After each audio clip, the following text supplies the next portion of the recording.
আজকের খুতবার আলোচ্য বিষয় ইতিহাসের পাতায় স্বৈরাচার ইয়াজিদ। গত জুমায় মুহররম হিজরি সনের ইতিহাস, মুহররম মাসের করণীয়, আশুরার সিয়ামের ফজিলত বিষয়গুলি সংক্ষিপ্ত আকারে আলোচনা করেছি। আজকে এই শিরোনামে কিছু বিষয় আলোচনা করব ইনশাআল্লাহ। ওয়ামা তৌফিকি ইল্লা বিল্লাহ আলাইহি তাওয়াক্কালতু ওয়া ইলাইহি উনীব। হিজরি আরবি সনের প্রথম মাস মুহররম। এই মাসের 10ম তারিখে কথিত আছে কিছু কিছু উল্লেখযোগ্য ঘটনা, যার অধিকাংশই মন গড়া বা জাল, তবে আমাদের সমাজে বহুল প্রচলিত। এগুলি একটু জেনে নেওয়া দরকার। যেমন 1 নম্বর, মানব জাতির আদি পিতা আদম আলাইহিস সালামকে এই দিনে সৃষ্টি করে জান্নাতে ঢুকিয়ে দেওয়া হয়েছে। আবার এই 10ই মুহররম তাকে পৃথিবীতে প্রেরণ করা হয়েছে। 2 নম্বর, হযরত নূহ আলাইহিস সালামের প্রলয়ঙ্কারী তুফান, বৃষ্টি এই দিনই শেষ হয়েছে এবং তার কিস্তি জুদি নামক পাহাড়ে অবতরণ করেছে। এ সম্পর্কে একটি হাদিস তিরমিজিতে সহিহ সূত্রে বর্ণিত হয়েছে, কাজে আমরা এটাকে সহিহ বলতে পারি। 3 নম্বর, হযরত ইব্রাহিম আলাইহিস সালামকে কুখ্যাত নমরুদ এই দিনে অগ্নিকুণ্ডে নিক্ষেপ করেছিল। আল্লাহ সুবহানাহু ওয়া তাআলা তাকে তার অগ্নিকুণ্ডকে শীতল করে দিয়েছিলেন, তার একটা চুলও পশমও করে নাই। 4 নম্বর, হযরত আইয়ুব আলাইহিস সালাম দীর্ঘদিন অসুস্থ থাকার পর এই দিনেই তিনি সুস্থতা লাভ করেন এবং বিগত সম্পদগুলি তিনি ফেরত পান। 5 নম্বর, হযরত সুলাইমান আলাইহিস সালাম স্বীয় হারানো সাম্রাজ্য এই দিনেই পুনরুদ্ধারে সক্ষম হন। 6 নম্বর, হযরত ইউনূস আলাইহিস সালাম 40 দিন যাবত মাছের পেটে থাকার পর দোয়া ইউনূস পাঠ করে আল্লাহ রাব্বুল আলামিন তাকে বিপদ মুক্ত করেন, বিপদ থেকে উদ্ধার করেন। 7 নম্বর, মূসা আলাইহিস সালাম বনি ইসরাইলদেরকে নিয়ে সমুদ্র পাড়ি দিয়ে ফিরআউনের কবল থেকে মুক্তি পান এবং ফিরআউন সহ তার দলবলকে সমুদ্রে নিমজ্জিত করেন। এটার প্রমাণ আমরা পেয়ে থাকি কোরআন এবং হাদিস দ্বারা, সত্য ঘটনা। 8 নম্বর, ঈসা আলাইহিস সালামকে জালিম ইহুদীদের চক্রান্তর বেড়াজাল থেকে মুক্ত করেন মহান আল্লাহ রাব্বুল আলামিন। এই দিনে তাকে 4র্থ আসমানে তুলে নেন। 9 নম্বর, মহান আল্লাহ এই দিনে পৃথিবী সৃষ্টি করেন। 10 নম্বর, এই দিনের কোন এক জুমাবারে মহান আল্লাহ রাব্বুল আলামিনের নির্দেশে পৃথিবী ধ্বংস হয়ে যাবে। এর কতিপয় সত্য, কতিপয় অসত্য। যেগুলো সত্য সেটা বললাম, আপনাদের কাছে তুলে ধরলাম। এগুলো আমাদের সমাজে বহুল প্রচলিত। যাও সত্য ঘটনা, মূসা আলাইহিস সালাম এবং তার কওম বনি ইসরাইলকে, তৎকালীন একনিষ্ঠ মুসলিম বনি ইসরাইলদেরকে আল্লাহ রাব্বুল আলামিন এই 10ই মুহররমে মুক্তি দিয়েছেন ফিরআউনের স্বৈরাচারী শাসন ব্যবস্থা থেকে। এটা যেমন আনন্দদায়ক ঘটনা, ঠিক তেমনি ভাবে একটি নির্মম মর্মান্তিক ঘটনাও ঘটেছিল এই তারিখে। সেটি ছিল রাসূল সাল্লাল্লাহু আলাইহি সাল্লামের দৌহিত্র আলী পুত্র হযরত আলী রাদিয়াল্লাহু পুত্র হুসাইন রাদিয়াল্লাহু তাআলা আনহু সহ 72 জন মুসলিমকে শাহাদাত বরণ করতে হয়েছে ইয়াজিদ বাহিনীর হাতে। স্বৈরাচার ইয়াজিদ। এই স্বৈরাচার ইয়াজিদের কিছু সংক্ষিপ্ত ইতিহাস আপনাদের সামনে তুলে ধরব। ইসলামের ইতিহাসে যখনই সত্য মিথ্যার সংঘাতের কথা, ন্যায় অন্যায়ের সংঘাতের কথা, জুলুম নির্যাতনের সংঘাতের কথা আসে, তখন এই মুসলমানদের মধ্যে ওই কথাটাই স্মরণ হয় যে ইয়াজিদ বাহিনী কর্তৃক আমাদের প্রিয় নবী মুহাম্মদ সাল্লাল্লাহু আলাইহি সাল্লামের নাতি বা দৌহিত্র হুসাইন রাদিয়াল্লাহু তাআলা আনহু আহলে বাইত সহ সপরিবারে নির্মম ভাবে শাহাদাত বরণ করেন। এই কথাটা মুসলমান হিসাবে আমাদের মনে জাগ্রত হয়। এই ইয়াজিদের সংক্ষিপ্ত ইতিহাস আপনাদের সামনে তুলে ধরতে চাই। ইয়াজিদের শাসনকাল ছিল সম্পূর্ণরূপে বর্বরতা এবং অন্ধকার আচ্ছন্ন। যদিও নাকি ইয়াজিদ মুসলিম, এই মুসলিম স্বৈরাচারী, স্বেচ্ছাচারী এবং নারী পিপাসু, মদপানে ব্যস্ত থাকত, কুকুর এবং বিড়াল নিয়ে খেলাধুলা করত, গান বাজনা করত, সব সময় নেশা নিয়ে এসে নারী এবং নেশা এই দুটি জিনিস নিয়ে ব্যস্ত থাকত সেই ইয়াজিদ। এই ইয়াজিদের ঘটনা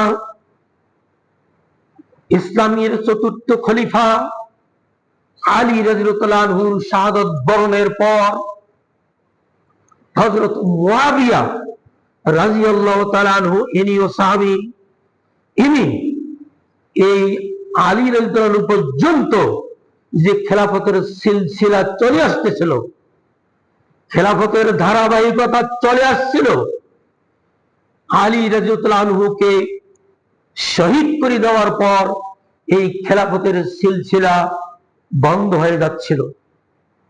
মুয়াবিয়া রাদিয়াল্লাহু তাআলা আনহু তিনি ইসলামের পঞ্চম খলিফা।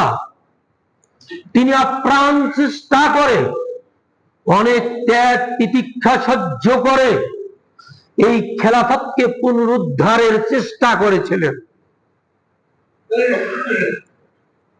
তারপরেও তারই সন্তান ইয়াজিদ, তার সন্তান হযরত মুয়াবিয়া, পিতা হলেন সাহাবী। এই ইয়াজিদ সে ছিল গোপনে গোপনে স্বৈরাচারী, স্বেচ্ছাচারী।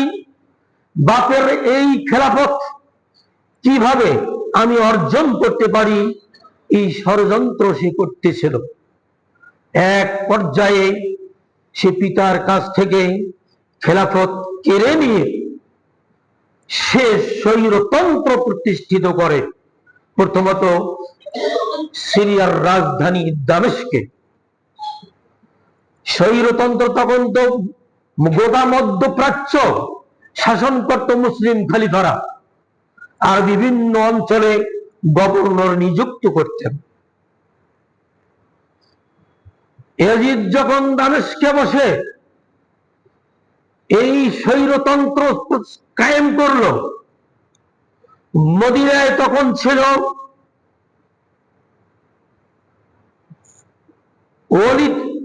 ওয়ালিদ বিন উতবা, সে ছিল মদিনার গভর্নর ইয়াজিদ কর্তৃক নিয়োগপ্রাপ্ত।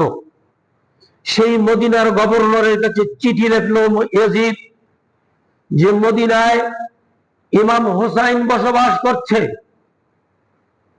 সবাই আমার নেতৃত্ব মেনে নিয়েছে, হুসাইন মেনে নিচ্ছে না,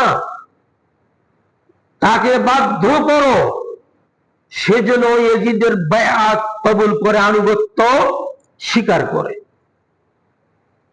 তা না হলে তার শির উচ্ছেদ করে দাও।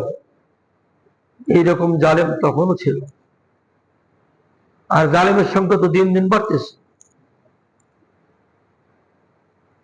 প্রস্তাব দেওয়ার পর হোসাইন রাদিয়াল্লাহু তাআলা আনহু দৃঢ় কণ্ঠে বললেন, এই স্বৈরতন্ত্র, স্বৈর শাসন আমার মতো হোসাইন মেনে নিতে পারে না। কেননা এভাবে খেলাফত নেওয়া শরীয়ত সম্মত নয়। খেলাফত নেওয়ার শরীয়ত সম্মত পদ্ধতি হচ্ছে সূরার মাধ্যমে। আল্লাহ একটা সূরার নাযিল করেছেন, সূরার নাম সূরা, মানে পরামর্শ ভিত্তিক একজন ভালো লোককে দায়িত্ব দেওয়া হবে। এই রংপুর জেলার ডিসি পরামর্শ ভিত্তিক ভালো লোক, যিনি চরিত্রবান, সর্বোৎকৃষ্ট আমল যার, সেই লোকটাকে এই পদে পদায়ন করতে হবে। কিন্তু ইয়াজিদ ছিল চারিত্রিক দিক থেকে সম্পূর্ণরূপে নিকৃষ্ট। তার মধ্যে এমন কোন গুণ ছিল না যে গুণের বদৌলতে সে এই মধ্যপ্রাচ্যের খেলাফতের দায়িত্ব পাওয়ার উপযুক্ত। এমন কোন তার গুণ ছিল না। ইমাম হোসাইন রাদিয়াল্লাহু তাআলা আনহু তার ওই আদেশকে প্রত্যাখ্যান করলেন। এখন তাকে হত্যার প্রচেষ্টা চলছে। তিনি মুসলিমদের সাথে পরামর্শ করে কি বেশ কিছু মুসলিমদেরকে সাথে নিয়ে তিনি মক্কার উদ্দেশ্যে রওনা হলেন। আহলে বাইতদেরকে সাথে নিলেন, নারী, পুরুষ, শিশু এবং মুসলিমকে নিয়ে তিনি মক্কার পথে রওনা করলেন। মক্কার পথে রওনা করতে গিয়ে প্রতিমধ্যে ইরাকের কুফা নগর থেকে সংবাদ আসলো, কুফা নগরীর প্রায় 90% মুসলমান হযরত হুসাইনকে সমর্থন করেন। ইয়াজিদের শাসনকে তারা মানেন না এবং হুসাইন রাদিয়াল্লাহু আনহুকে কুফায় আসার জন্য আহ্বান জানালেন। হুসাইন রাদিয়াল্লাহু তাআলা আনহু প্রতিমধ্যে পথ মোড় ঘুরিয়ে তিনি ইরাকের পথে রওনা দিলেন। এ খবর ইয়াজিদের কাছে পৌঁছে গেল। তিনি যখন ফোরাতের নদীর উপকূলে কারবালা নামক স্থানে পৌঁছে গেছেন, তখন ইরাকের গভর্নরকে সংবাদ দিয়ে বলল, হোসাইনের বাহিনী যাচ্ছে ইরাকে, তাকে প্রতিহত করো। 30,000 সেনাবাহিনী প্রেরণ করা হলো, গোটা কারবালা মাঠ ঘেরাও করা হলো। হোসাইন রাদিয়াল্লাহু তাআলা আনহু 72 জন তার সঙ্গী সাথী এবং নারী, পুরুষ, ছোট বালক বালিকা এদেরকে নিয়ে অবরুদ্ধ থাকলেন 3 দিন পর্যন্ত। খাওয়া নাই, পাশে নদী, নদীর পানি তখন পান করা হতো। নদীর পানি বন্ধ করে দেওয়া হলো, পান করতে দেবে না সেনাবাহিনী যতক্ষণ পর্যন্ত ইয়াজিদের শাসনের বায়াত গ্রহণ করবে না। তখন তার সাথে থাকা যে 72 জন পুরুষ, মুসলিম পুরুষ ছিল, তারা সাধ্য পক্ষে 30,000 ইয়াজিদের বাহিনীর সাথে যুদ্ধ শুরু করলো। যুদ্ধ করতে করতে 72 জন শহীদ হয়ে গেল। পরিশেষে আলী আসগার নামক 6 মাসের একটা শিশু বালক পানির পিপাসায় ছটফট করতেছিল। ওই শিশুটাকে তুলে ধরা হলো, এই বাচ্চাটাকে পানি পান করার সুযোগ দেওয়া হোক। তবুও ইয়াজিদের ওই সৈন্য বাহিনী, সেনাবাহিনী তাকে পানি পান করা তো দূরের কথা, ওই বাচ্চার গলায় তীর নিক্ষেপ করে বাচ্চাটাকে শহীদ করে দিল। পরিশেষে হোসাইন রাদিয়াল্লাহু তাআলা ক্লান্ত এবং পিপাসার্ত, সব দিক থেকে দুর্বল হয়ে গেছেন। তাকে হত্যা করা হলো, শিরুচ্ছেদ করা হলো। তার শিরুচ্ছেদ করে বর্ষার মাথায় তুলে তার ওই মাথাকে নিয়ে ইরাকে এবং দামেস্কে প্রদর্শন করা হলো।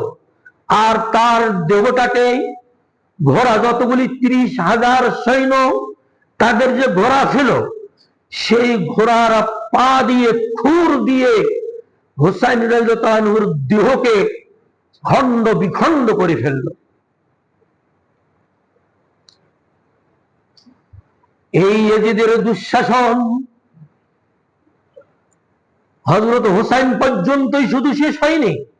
সে দিনটি ছিল 61 হিজরি সন 680 খ্রিস্টাব্দ মোতাবেক, 680 খ্রিস্টাব্দ 61 হিজরি সনের মুহররম মাসের এই 10 তারিখ ইমাম হুসাইন সপরিবারে শাহাদাত বরণ করলেন ইয়াজিদের সেনাবাহিনীর হাতে। স্বৈরাচার, স্বেচ্ছাচার ইয়াজিদ এই তাদেরকে হত্যা করে ফেললেন। শুধু তাই নয়, 63 হিজরি সালে এই ইয়াজিদ দামেস্ক থেকে মদিনার গভর্নরের কাছে চিঠি প্রেরণ করে বলল যে তোমরা মদিনাকে ঘেরাও করো, মদিনায় যত মুসলিম আছে তাদেরকে দাওয়াত দাও, দাওয়াত অমান্য করলে তাদেরকে হত্যা করে ফেলো। তখন ইয়াজিদের বাহিনী মদিনাকে ঘেরাও করলো। মুসলমানরা প্রতিরোধ গড়ে তুলল, প্রতিরোধ ধরে থাকতে পারল না। তারা 3 দিন পর্যন্ত মুসলমানদের উপর হত্যাযজ্ঞ চালিয়ে 10,000 মুসলমানকে হত্যা করল। এর মধ্যে 70 জন ছিলেন রাসূলুল্লাহর সাহাবী। আব্দুল্লাহ বিন জুবাইর রাদিয়াল্লাহু আনহু তিনি একমাত্র মদিনা থেকে পার হয়ে উনি মক্কায় চলে যেতে সক্ষম হন। 3 দিন পর্যন্ত হত্যাযজ্ঞ চলল। তারপরে যখন ওই সেনাবাহিনীর কাছে খবর আসলো যে আব্দুল্লাহ বিন জুবাইর মক্কায় চলে গেছে, এই ইয়াজিদ তার স্বৈরতন্ত্রকে, তার রাজতন্ত্রকে, তার স্বেচ্ছাচারিতাকে, তার জুলুম নির্যাতনকে, তার নীতিগুলিকে ধরে রাখার জন্য পবিত্র মদিনা এবং মক্কা ভূমিতেও সে আক্রমণ চালিয়েছে। এবার চলে গেল মক্কায়। মক্কায় চতুর্দিকে ঘেরাও করা হলো। ঘেরাও করে মুসলমানদের সাথে যুদ্ধ শুরু হয়ে গেল। তখন আব্দুল্লাহ বিন জুবাইরকে সে খুঁজে পায়নি। এমন সময় সংবাদ এসে গেল যে ইয়াজিদ মৃত্যুবরণ করেছে। তখন ইয়াজিদের সেনাবাহিনী সেখান থেকে ফিরে আসে, আর মক্কায় আক্রমণ করতে পারেনি। আল্লাহ রাব্বুল আলামিন এই সমস্ত দৃষ্টান্ত রেখে দিয়েছেন। ইয়াজিদের মতো স্বৈর শাসক স্বৈরতন্ত্র যদি কায়েম করতে চায়, স্বেচ্ছাচারিতা যদি কায়েম করতে চায়, ইতিপূর্বে আমি যেমন নমরুদ ফিরআউনদেরকে ধ্বংস করেছি, ইয়াজিদকে আমি যেভাবে ধ্বংস করে দিয়েছি, ঠিক তেমনি ভাবে পরবর্তী যুগে যদি এইরকম কেউ করতে চায়, তাকেও আমি ধ্বংস করে দেব। আল্লাহ রাব্বুল আলামিন এই ইতিহাসগুলি রেখে দিয়েছেন। এই ইতিহাস থেকে আমাদের শিক্ষা নেওয়া উচিত। কি শিক্ষা নেব? আমাদের শিক্ষা নেওয়া উচিত নবী দৌহিত্র নাতি হুসাইন রাদিয়াল্লাহু তাআলা আনহু ন্যায়ের পক্ষে, সত্যের পক্ষে থেকে অন্যায়ের বিরুদ্ধে, অসত্যের বিরুদ্ধে রুখে দাঁড়িয়ে নিজের জীবন পর্যন্ত বিসর্জন দিয়েছেন। শুধু তাই নয়, তার সঙ্গী সাথীরাও তাই করেছেন। এখান থেকে আমাদের শিক্ষা গ্রহণ করা উচিত যে হুসাইন রাদিয়াল্লাহু আনহু একটা সত্যকে, ন্যায়কে, খেলাফতকে, ইসলামী খেলাফতকে প্রতিষ্ঠা করার জন্য তিনি সংগ্রাম চালিয়ে গিয়ে শাহাদাত বরণ করেছেন। এ কথা স্মরণ না করে ব্যাপক মুসলমান, নির্বোধ কিছু মুসলমান হায় হোসেন হায় হোসেন বুক চাপড়ায় বুক ফাটায় মরচিয়া খানি করে, ত্যাগ নাই। তাই বিশ্বকবি, মুসলিম বিশ্বকবি, তৌহিদপন্থী কবি কাজী নজরুল ইসলাম বলেছেন, ত্যাগ চাই মরচিয়া খানি, কোন ক্রন্দন চাই না। তার মানে তিনি মুসলিম মিল্লাতকে উজ্জীবিত করেছেন। আপনার আমার ইমাম নবী দৌহিত্র হুসাইন রাদিয়াল্লাহু তাআলা আনহু যেভাবে ত্যাগ স্বীকার করেছেন, অন্যায়ের বিপক্ষে লড়েছেন, মুসলিমরা তোমরাও অন্যায়ের বিপক্ষে লড়ো। এই ক্রন্দন মরচিয়াখানি করে কোনো লাভ নেই এবং হবে না। তারপরও দেখবেন আজ 8 তারিখ, আগামী রবিবার 10 তারিখ, এই 10ই মুহররম এক শ্রেণীর মুসলমানরা এই ধরনের শিরিক এবং বিদআতে লিপ্ত হবে। আর কিছু সুন্নি মুসলমান ভাই বোনেরা তারা আমাদের নবী এবং আমাদের নবীর পূর্ব নবী মুসা আলাইহিস সালামের এবং তার উম্মতদের সুন্নাহকে অনুসরণ করে তারা আশুরা সিয়াম পালন করবে। আশুরা সিয়াম আপনারা রাখতে পারবেন 9, 10 অথবা 10, 11, অথবা যদি মনে করেন 9, 10, 11 3 দিন, এদিনও সিয়াম পালন করতে পারবেন। যারা নিয়মিত ভাবে আইয়ামে বীজের সিয়াম পালন করেন তারাও সেদিন যদি আইয়ামে বীজ হয় পালন করতে পারবেন। যারা নিয়মিত সাপ্তাহিক সিয়াম দুটি পালন করেন তারাও যদি ওই দিন এই সোমবার সিয়ামের দিন হয়, ওই দিনটা সিয়ামের দিন, সাপ্তাহিক সিয়াম হিসাবে পালন করতে পারবেন।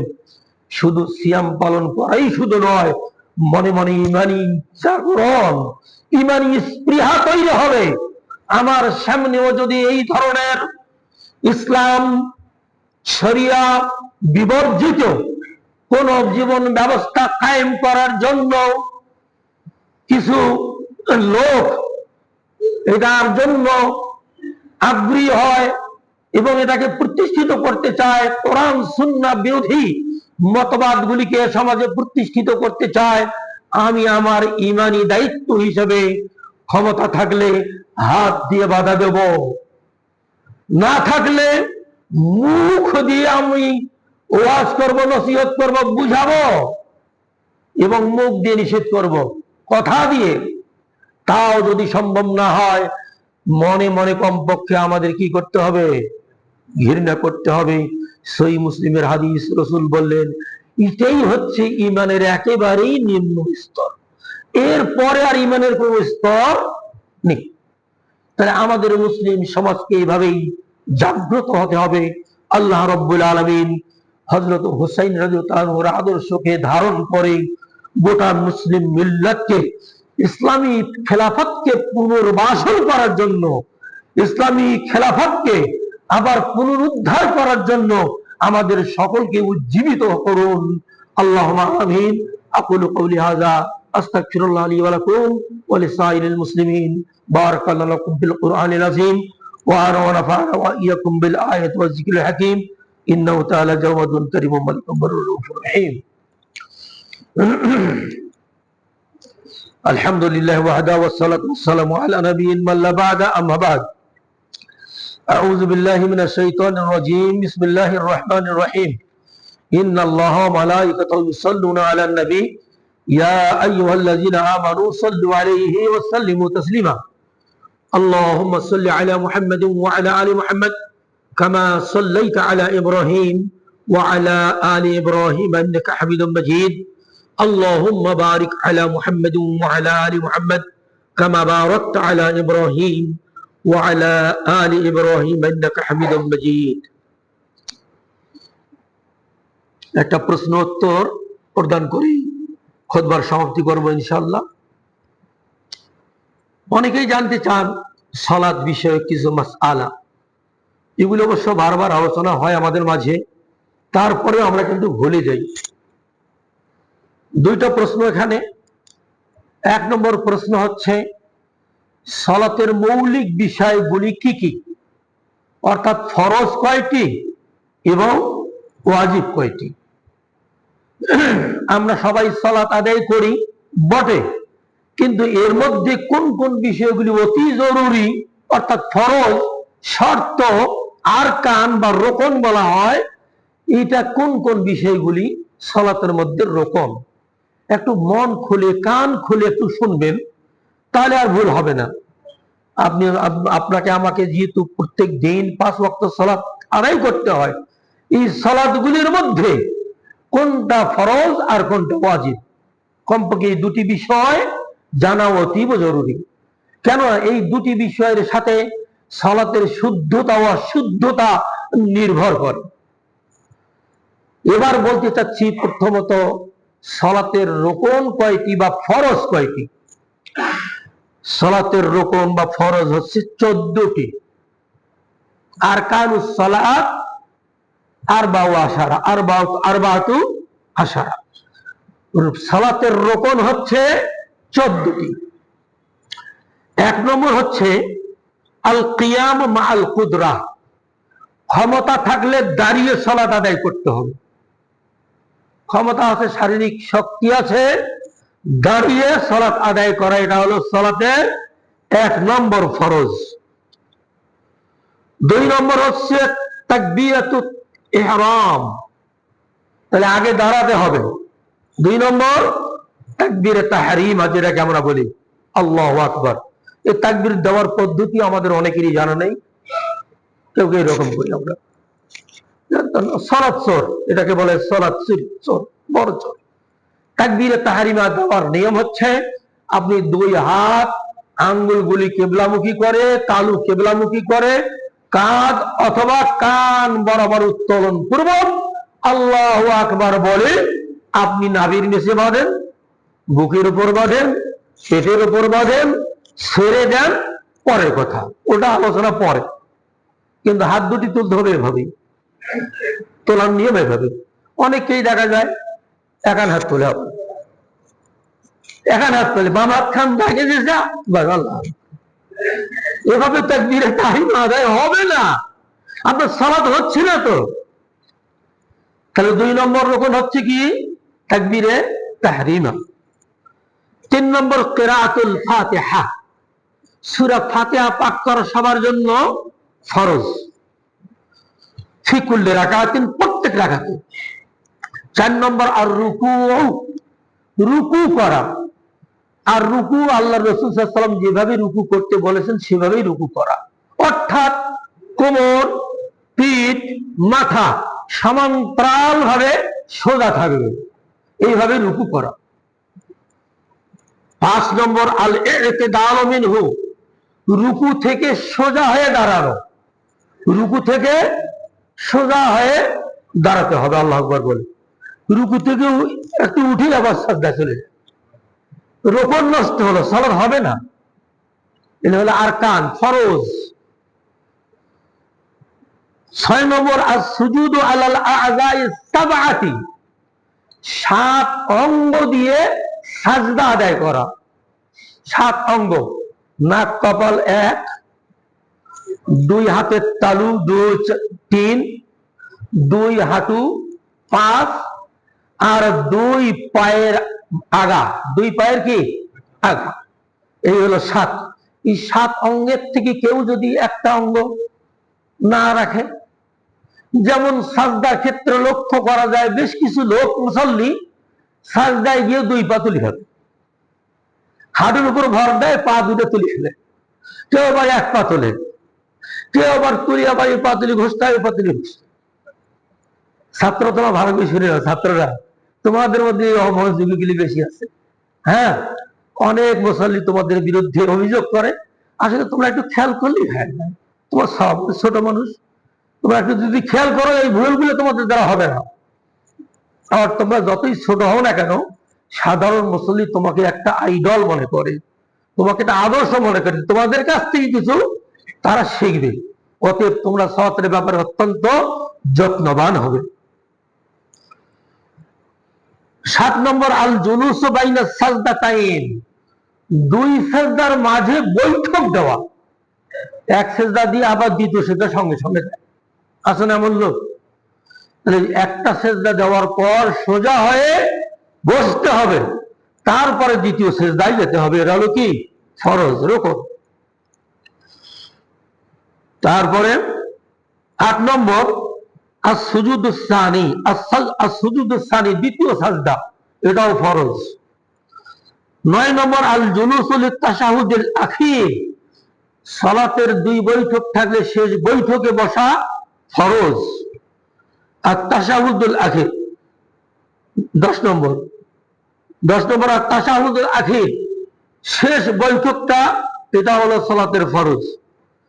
11 নম্বর as-সালাতু আলান নবী সাল্লাল্লাহু আলাইহি ওয়াসাল্লাম আলাইহি, ওই বৈঠকে নবীর উপর দরুদ পাঠ করা। তার মানে আত্তাহিয়াতুর পর কি করা? দরুদ পাঠ পর্যন্ত এটা হলো ফরজ। দরুদের পরে দোয়ায়ে মাসুরা, অন্যান্য দোয়া, এগুলি কি অপশনাল, ইচ্ছা হয় পড়বেন, না হলে করবেন না, কোনো সমস্যা নেই।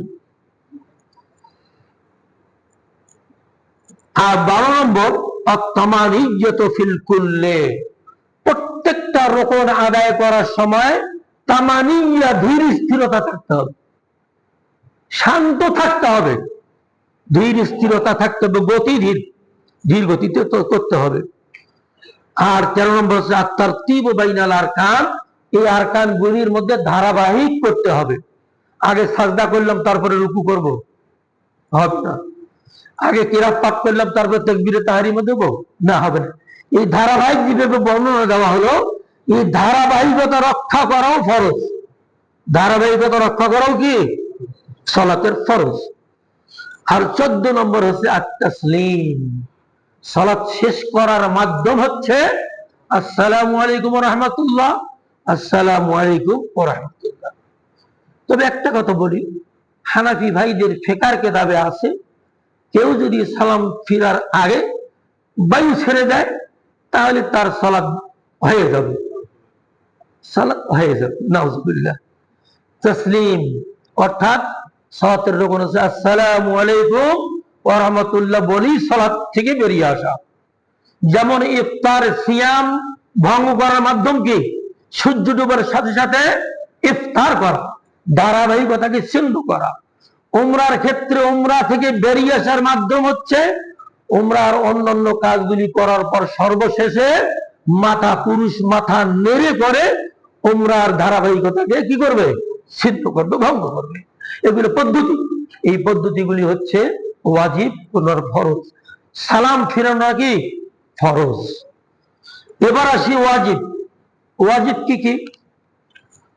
1 নম্বর ওয়াজিব হচ্ছে 8টা বিষয় ওয়াজিব। সালাতের মধ্যে 14টা বিষয় ফরজ আর 8টি বিষয় ওয়াজিব। 1 নম্বর জামিউত তাকবীরাত গায়রা তাকবীরাতুল ইহরাম, সালাতের মধ্যে যতগুলি আল্লাহু আকবার আছে তাকবীরে তাহরিমা বাদে আর যত আল্লাহু আকবার আছে এগুলি বলা ওয়াজিব। অর্থাৎ এখন আপনি কেরাত শেষে রুকুতে যাবেন, আল্লাহু আকবার বলে রুকুতে যাবেন, সাজদায় যাবেন আল্লাহু আকবার, সাজদা থেকে উঠবেন আল্লাহু আকবার। এই যে তাকবীরগুলি, এই তাকবীরগুলি বলা ওয়াজিব। অনেকে মুখ বন্ধ করে থাকে, বলেই না কিছুই, তাকবীরগুলি বলা ওয়াজিব। 2 নম্বর তাযীমুর রাব্বি হালার রুকুয়ে, রুকুতে যখন যাবেন তখন রবের তাযীম বর্ণনা করতে হবে। অর্থাৎ সুবহানা রাব্বিয়াল আযীম, সুবহানা রাব্বিয়াল আযীম বলতে হবে, এবং ওটা মুখ খুলে বলতে হবে, মনে মনে বললে হবে না। এটা হলো ওয়াজিব। যদি না বলেন আপনার সালাত নষ্ট হবে। 3 নম্বর কওলু সামি আল্লাহু লিমান হামিদা লিল ইমামে ওয়াল মুনফারিদ, ইমাম যিনি হবেন তাকে অবশ্যই সামি আল্লাহু লিমান হামিদা, আর মুনফারিদ যিনি একাই সালাত আদায় করতেছেন তাকেও বলতে হবে সামি আল্লাহু লিমান হামিদা, এটা বলা ওয়াজিব। 4 নম্বর কওলু রব্বানা ওয়া লাকাল হামদ লিল ইমামে ওয়াল মামুমে ওয়াল মুনফারিদ, সামি আল্লাহু লিমান হামিদা রুকু থেকে উঠার পর কমপক্ষে রব্বানা ওয়া লাকাল হামদ ইমামের উপর ওয়াজিব, মুক্তাদির উপর ওয়াজিব, একাকী সালাত আদায়কারীর উপর ওয়াজিব। 5 নম্বর দোয়া ওয়া হালাস সুজুদে, সাজদায় গিয়ে দোয়া পাঠ করা, অর্থাৎ সুবহান রাব্বিয়াল আ'লা, এই দোয়াগুলি কমপক্ষে পাঠ করা। অন্যান্য দোয়ার হাদিসও আছে। 6 নম্বর দোয়া ও বাইনাস সাজদাতাইন, দুই সাজদার মাঝে দোয়া পাঠ করা। এই দোয়াটা কত সুন্দর দোয়া, আল্লাহ মাগফিরলি ওয়ারহামনি ওয়াহদিনি ওয়াফিনি ওয়ারজুকনি ওয়াজবুরনি ওয়ারফানি, কত সুন্দর দোয়া এই যে দুই সাজদার মাঝখানে। 7 নম্বর আল জুলুসু লিত্তাশাহুদিল আউয়ালে, কোন সালাতে দুইটা বৈঠক থাকলে, মাগরিব সালাত, জোহর সালাত, আসর সালাত, ইশার সালাতে কয়টা বৈঠক? দুইটা বৈঠক। এই দুই বৈঠকের প্রথম বৈঠকটা হলো ওয়াজিব, শেষ বৈঠকটা কি? ফরজ। শেষ বৈঠকটা কি? আর প্রথম বৈঠকটা ওয়াজিব। আর 8 নম্বর হচ্ছে কিরাআতুত তাশাহুদুল আউয়ালে, প্রথম বৈঠকে তাশাহুদ পড়া ওয়াজিব। তাশাহুদের পরে দরুদ, দোয়া মাসুরিল্লাহ পড়া ওয়াজিব নয়, শুধু প্রথম বৈঠকে তাশাহুদ পড়া ওয়াজিব। এবার আসেন, এই যে ওয়াজিব 8টা এবং ফরজ হলো 14টা, এই ফরজ 14টা যদি আমরা কেউ আদায় না করি তাহলে সালাত বাতিল হবে। সালাত কি হবে? বাতিল। আর এই 8টা ওয়াজিব থেকে যদি আমরা কেউ আদায় না করি, কোনটা বাদ পড়ে, তাহলে তার বিনিময়ে সাউ সেজদা দিলেই হবে। কি দিতে হবে? সাউ সেজদা। তাহলে এর বিকল্প ব্যবস্থা সাউ সাজদা। আর ফরজ বাদ গেলে সালাত হবে না। অতএব আপনাদের প্রতি আমার আহ্বান থাকলো, এই সালাতের যে 14টা ফরজ এবং 8টা ওয়াজিব, এগুলিকে ভালোভাবে মনোযোগ দিয়ে আদায় করবেন, তাহলে আপনার সালাত শুদ্ধ হবে, সালাত আদায় হবে। অন্যথায় সালাত আদায় হবে না। আল্লাহ রাব্বুল আলামিন আপনাদের আমাদের সবাইকে জেনে শুনে বুঝে সুঝে মনোযোগ দিয়ে সালাত আদায় করার তৌফিক দান করুন, আমিন। اللهم اعز الاسلام والمسلمين واذل الشرك والمشركين ودمر اعداء الدين وانصر عبادك المؤمنين اللهم وفق لنا من لنا لما تحب وترضى واجعل اخرتنا خيرا من الاولى اللهم خلد ممالك الاسلام ودولة بangladesh اللهم اجعلنا آمنة ومطمئنة سائر بلدان المسلمين خصوصا Bangladesh, Bosnia, Kashmir, Afghanistan, Georgia, Pakistan, ফিলিস্তিন, ইয়ামান, সুরিয়া, ইরাক, আল আরাকান। اللهم انصر من نصر دين محمد صلى الله عليه وسلم واجعلنا منهم واخذل من خذل دين محمد صلى الله عليه وسلم ولا تجعلنا منهم عباد الله رحمكم الله ان الله يأمر بالعدل والإحسان وإيتاء ذي القربى وينهى عن الفحشاء والمنكر والبغي يعظكم لعلكم تذكرون ولذكر الله تعالى أعلى وجل وتم وأكبر